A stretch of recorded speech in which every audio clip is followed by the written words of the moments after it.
It's a story about dating and relationships and technologies. So I said, let's bring great minds together on the Elias Macko Show this morning. It's about an app called T, a women-only platform that was designed to let users share information about men they've dated, whether to warn others or to simply vet potential matches.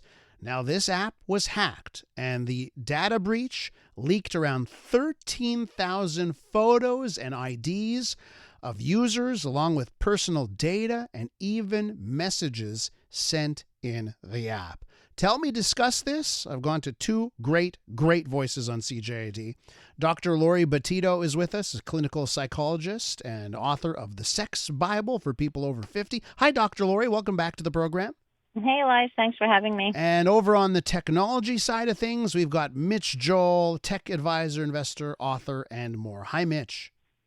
Happy to be here. We've done this once before. I'm happy we're doing it I know. again. I think so, too. And we have opportunities to combine all of these things together. I think we should take it. And thank you for allowing a dumb radio host to join in the fray here. So, triplet power activated.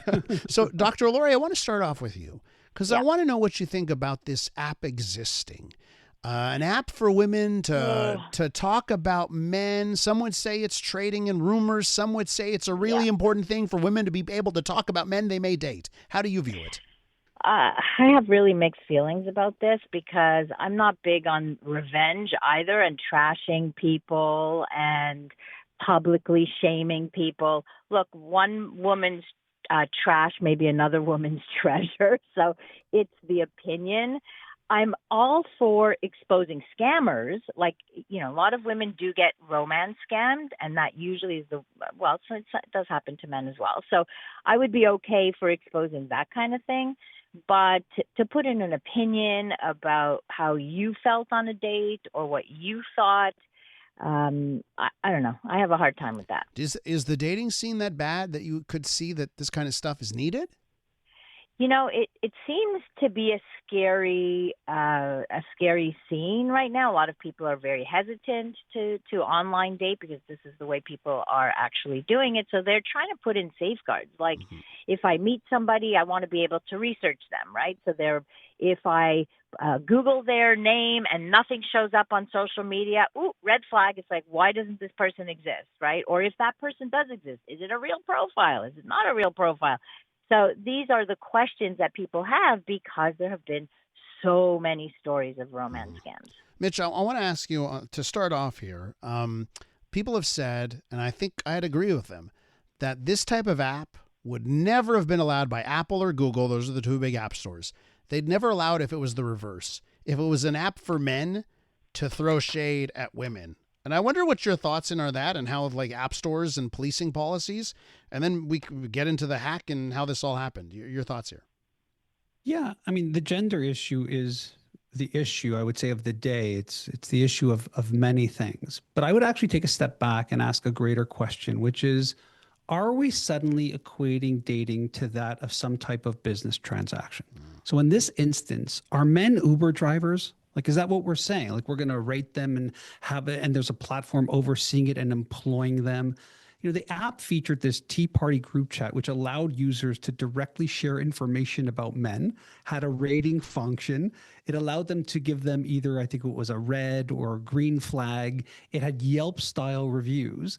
And just think about that. You're talking about a place that is including people's names, their identities, other very sensitive information. And it's a very triggering question because on one hand, you want to create this level of safety for women, camaraderie, community. But on the other hand, the app is actually enabling users to actually violate other people's privacy rights. Yeah. And I feel like in this world, we are like in this weird transactional state that if you're not on social media, you can't be legitimate, that if you are, you have no entitlement to any form of privacy. And when you just look at this as a just general thought, it feels like we are crossing lines that if we cross, we may never be able to untangle. What's interesting is some would say, so this app then gets hacked, right? Like the story goes around about this app. Certain men get enraged that the app exists. And then lo and behold, the app is hacked, photos, data, all leaked. And part of me says, may prove the point that an app like this is needed if men would get so enraged to hack the app. So I wonder, Laurie, as you see that aspect of things, that women tried to do this app and then it gets targeted in a big way and the data gets breached. Yeah, I mean, I'm with Mitch on this. It's like, where's the line and how far? And there's so much potential for misuse when you allow other people's privacy to be exposed. I think we do have to look at all of that. And I understand the concept of trying to protect and trying to warn other women and look, this guy's a this or that or what have you. But at the same time, exposing other people without their knowledge, and I just think that's wrong and unethical. The other addition to this, though, is that what we're talking about in this breach isn't the privacy necessarily of the men, but what the women were saying as well, which was quite intimate and private. Someone might have been a victim of abuse. Someone might have been in some type of legal or financial issue and divulging that in terms of setting the context for what happened. And so, again, in that instance of the breach, what happens here is so multi-layered. You have to peel this onion back time and time again, because now it's not just about what happened to the men, but what happened to the women. And then, of course, within this, we're not even talking about just general internet behavior, which is whether or not it was hacked is huge and worthy of this conversation. But you're going to tell me that before the hack, people weren't grabbing screenshots and sending it to someone else, or able to post that screenshot on a more generic platform like an Instagram. Watch out for this person, post it in. We all know this. There are Facebook community groups local to where you live. I mean, the extent of which people have this freedom or desire to share intimate details on both sides of this problem is almost staggering and astounding. Mitch, was this app was it poorly designed? Was it full of because this hack happened, and I wonder if part of this has to do with a failure of whoever made this app to protect users. Yeah, I don't know the intricate details, but it sounds like this promise of safety around this app rang very, very hollow, because in some instance in this, from what I've read, these developers, did a rush without encryption and secure design. So it's one thing to also say this is a private space, but you have to be able to stand up for that. And so we're in this place where unfortunately, it's hard to know. I mean, clearly they had a breach and clearly it's legitimate, but I'd also even argue that even if it was buttoned down, how hard would it be to hack? I don't know, but it seems like these hackers will try. Dr. Laurie, what would you say is the right way, or right, maybe not the word I'm looking for here, but what do you think are appropriate ways for women to protect themselves? And I think if everyone's online dating, I think technology will be a part of this discussion. So what would your advice be to women who are navigating dating and, they just want to have, safe dates and safe partners? Right. Well, I think you have to do your due diligence. So for sure, if it's within your own community, your own city, you can ask around. Facebook dating, for example, allows you to do that because you have common friends.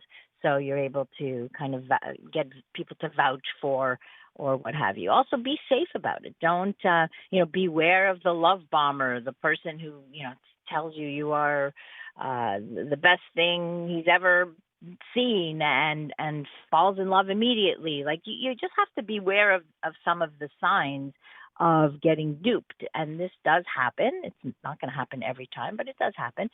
And date safely. Tell your friends where you're going. Don't give your address. Don't give your phone number right away. Like these are some of the things you just need to be a little bit more cautious. And it's unfortunate, but women are more often targets. It's such a 2025 story. When I look at the app being created, what goes on in the app, the hacking, the retribution by those people that are hacking it, just an awful story in some respects. Okay, guys, I have to leave it there. It was great to bring all of our minds together. I want to thank the both of you so much. Thanks a lot, guys. Our pleasure. Thanks, My pleasure. Dr. Laurie Betito, clinical psychologist. You can catch her podcast, The Passion, with Dr. Laurie and Jon Pole. And Mitch Joel is the founder of ThinkersOne.